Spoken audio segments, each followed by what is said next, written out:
We welcome now into the infield media center Ron Newman, driver of the number 39 Haas Automation Chevrolet. Ron, coming into Dover, 6th in points. Just talk a little bit about your week and how you prepare for this weekend. It's one of my favorite racetracks, and coming off of Darlington, it's usually a place that you can carry over some of the things you learn from there to Dover. I enjoy the racetrack, because it doesn't change a whole lot, but because it's demanding as well. So having a good finish at Darlington was good for our team to get back on that path, and we need to continue that here at Dover.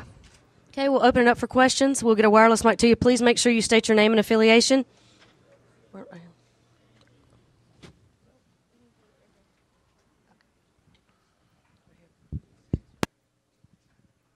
Andrew Koch, WGMD News, Rehoboth Beach, Delaware.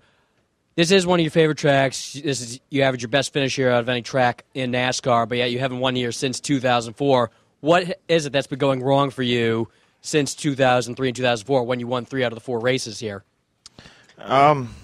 We went through a lot of transitions with the race cars, going from the old style car to the new style car in between there, and obviously me transitioning through teams. So I think, that's part of it, but at the same time, just because of what you've done doesn't mean that's what you're going to do when it comes to performance on the racetrack. So we come in here thinking that, it's a good track for us.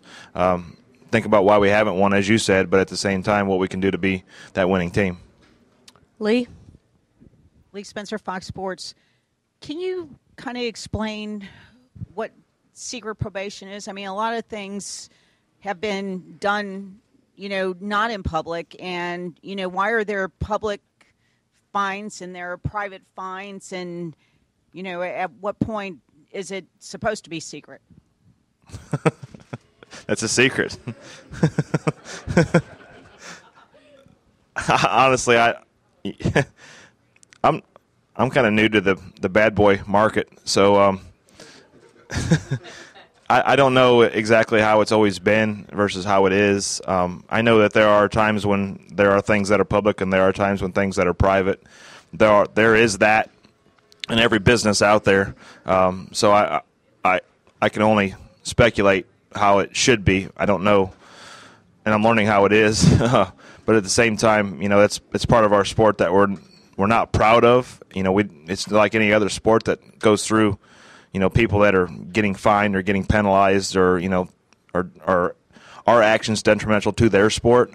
So it's not something we want to sit around and talk about. I'd rather talk about the racing and what we can do to put on a better show for the fans.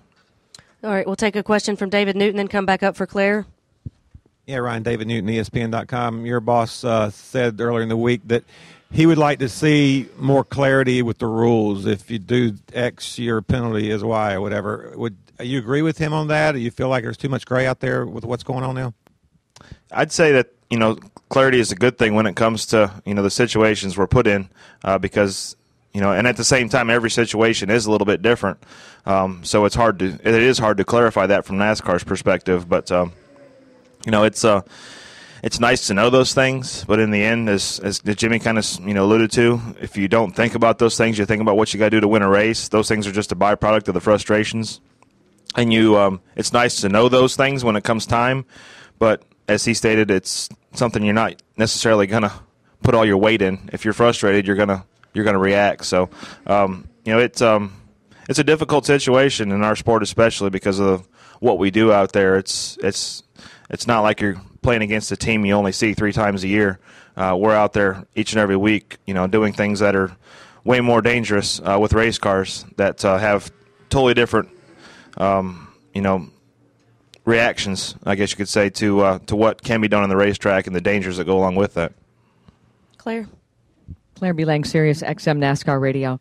And something different about our sport is that you, at some point, have to show somebody that you can't be pushed around. When do you have to do that? And is that an element? You listen to Kevin and you listen to Kyle, and Kevin never really respected Kyle, and maybe it started with his brother, he said. But there is a point in all of this that... You blame it on your brother, right? There is a point in all of this where you have to show someone that they can't push you, right? Where is that, and when do you have to do that? Like you said, you're new to the bad boy club. I think if you look back at the history of the sport, it's always been there, and it's been some of the benchmarks for the sport. The first race on TV and the fight that happened down there and between Yarborough and the Allisons and the Intimidator himself. He wasn't just the Intimidator because of his mental game; he was an Intimidator because of his physical game. So there's a lot of history in our sport with not being pushed around or being the one that pushes around. So, and there's a fine balance for that, depending on the driver and the competition and the racetrack and where you're at in the season. All those things play a part of what you have to do as a driver to either get that respect or to make sure that you're given that respect. Ron, looking forward to the Sprint All-Star race next week. Last 7 races there had 7 different winners. Your thoughts going into that and your chances of becoming the 8th? Each and every race is a new opportunity, and I look forward to each and every one. Just go out and have fun. I mean, that's really what it's all about, just to have fun and representing the Army and Chevrolet and everybody else to put a show on for the fans. It doesn't really matter necessarily where it's at. Every race is a big race to me. Any other questions for Ryan? All right, Ryan, thank you very much for your time this morning. Good luck this weekend. Thank you.